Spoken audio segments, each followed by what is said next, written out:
வணக்கம் நண்பர்களே. பாருங்க, இந்த நெக் பேண்டு வந்து இந்த போர்டு ப்ராப்ளம் ஆயிடுச்சு. போர்டு ப்ராப்ளம் ஆனாலும் இந்த பேட்ரி நல்லா இருக்கு. பாருங்க, வெயிலில் செக் பண்ணி காட்டுறேன். பேட்ரி அங்கே பாருங்க, 3.20 வோல்ட்டு சரியாக தான் இருக்குது. பேட்ரி நல்லா இருக்குது. இப்போ நம்ம இந்த போர்டையும் இந்த பேட்ரி எடுத்து நம்ம ரீயூஸ் பண்ண போகிறோம். வாங்க அது எப்படி பண்ணுறோன்னு பார்க்கலாம். இது வந்து ஸ்பீக்கருக்கு போகிற ஒயரு. இது எல்லாமே நம்ம எடுத்து விட்டுறலாம். இது இன்னொரு ஸ்பீக்கருக்கு போகிற ஒயரு. இது பேட்டரிக்கு போகிற ஒயரு. அதையும் எடுத்துடலாம். எடுத்துட்டு இதோட நம்ம தனியாக எடுத்துக்கலாம். இந்த பேட்டரியும் நம்ம தனியாக எடுத்துடலாம். தனியாக எடுத்தாச்சா? பேட்ரி ஆப்ஷன் இங்கே ஒன்று இருக்குது, இங்கே ஒரு பேட்ரி ஆப்ஷன் இருக்குது.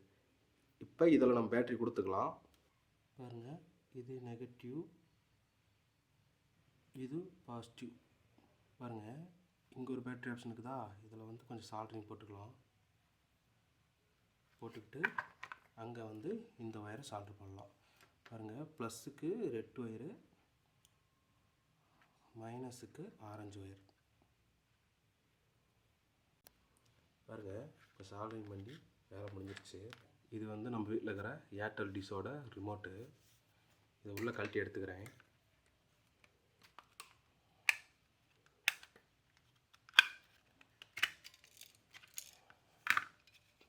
பாருங்க, கழட்டியாச்சு.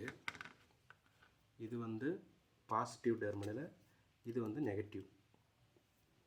இந்த போர்டில் நம்ம சால்டர் அடிச்சிருக்கிற அந்த ஒயரை வச்சு நம்ம இந்த பாசிட்டிவ் நெகட்டிவ் இது வந்து நம்ம ஒயரில் கனெக்ஷன் கொடுத்துக்கலாம். இது வந்து நெகட்டிவை சால்டர் பண்ணிக்கிறோம். இது பாசிட்டிவ் ஒயரு, பாசிட்டிவில் நம்ம சால்டர் பண்ணிக்கிறோம்.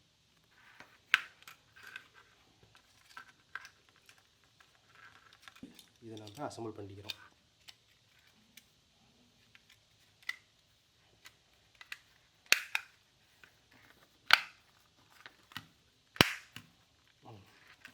பாருங்கள், இது வந்து இதோட மூடி இருக்கிற மூடி. இதெல்லாம் நாம் இது மாதிரி வெட்டி வச்சுருக்கிறோம்.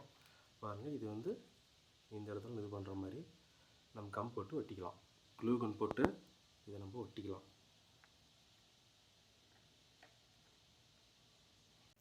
பாருங்கள், பேட்டரி உள்ளே வச்சு நம்ம லாக் பண்ணிக்கலாம்.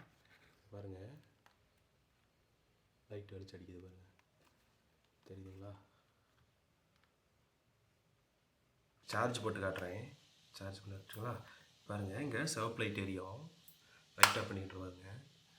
பாருங்கள், சின்னதாக சிவப்பு லைட் எரியும்.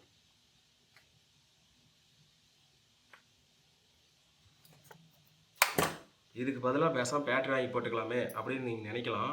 இதில் பாருங்கள், அதில் லைட்டு வெளிச்சம் பாருங்கள், அந்த பட்டன் அழுத்தம் லைட் வெளிச்சம் அடிக்கிறதுனால 6 மாதத்துக்கு ஒரு தடவை அது பேட்டரி வாங்க வேண்டியிருக்கும். எப்படி இது வேஸ்ட்டாக போயிடுச்சு, இது எப்படி நம்ம குப்பையில் தூக்கி தான் எறிய போகிறோம். அதுக்கு நம்ம ரீயூஸ் பண்ணி வச்சுக்கிறோம், அவ்வளோதான். இந்த வீடியோ பிடிச்சிருந்தா இந்த பேஜை லைக் அண்ட் சப்ஸ்கிரைப் பண்ணி வச்சுக்கோங்க. தேங்க்யூ.